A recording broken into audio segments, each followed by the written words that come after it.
రిలేషన్‌లో ఇలాంటి మోసాలు అంటే ఒక మనిషిని నమ్మేటప్పుడు మనం ఎలాంటి జాగ్రత్తలు తీసుకోవాలి? యాహ్! సో, రెగ్యులర్‌గా చూస్తున్నాం. ఈ మధ్యలో అయితే ఎక్కువ చూస్తున్నాం. ఫస్ట్ అండ్ ఫార్‌మోస్ట్‌గా మ్యాట్రిమోనీ సైట్‌లో దొరికే వాళ్ళతో జాగ్రత్త. So true. ఎంతమందిని చూసామో అట్లా. మ్యాట్రిమోనీ సైట్‌లలో ఇలా మోసము చెయ్యడానికే మళ్ళీ మళ్ళీ చెప్తున్నాను ఈ మాట.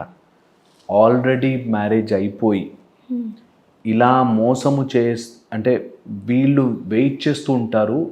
వీళ్ళకి సంబంధం దొరకక 40 ఇయర్స్ 30 ఇయర్స్ ఒకసారి రిలేషన్షిప్ పాడైంది. వీళ్ళకి నీడ్ ఉంటుంది.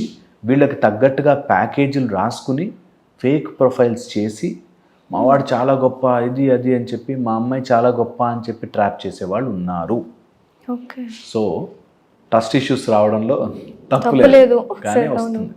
ఇది ఫస్ట్ థింగ్ దట్ మ్యాట్రిమోనీ సైట్స్లో, మన డేటింగ్ యాప్స్లో, ఓకే, వెబ్సైట్స్లోనూ, ఈ సోషల్ మీడియాల్లోనూ పెట్టుకోకండి. అక్కడి నుంచి వస్తే మీకు ట్రస్ట్ ఇష్యూస్ ఉండాలి. చాలా జాగ్రత్తగా చూసుకుని నమ్మాలి. కానీ రియల్గా మన లైఫ్లోకి ఎవరైనా ప్రేమించే వాళ్ళు ఉంటే కొన్ని ఇంపార్టెంట్ ల్యాండ్ మార్క్స్ చెప్తాను, వాటితో ట్రై చేసుకోవచ్చు. ఫస్ట్ అండ్ ఫార్మోస్ట్ థింగ్, వాళ్ళు they don't look at you as an option. Okay, అలాంటి వాళ్ళని మీరు హ్యాపీగా నమ్మచ్చు.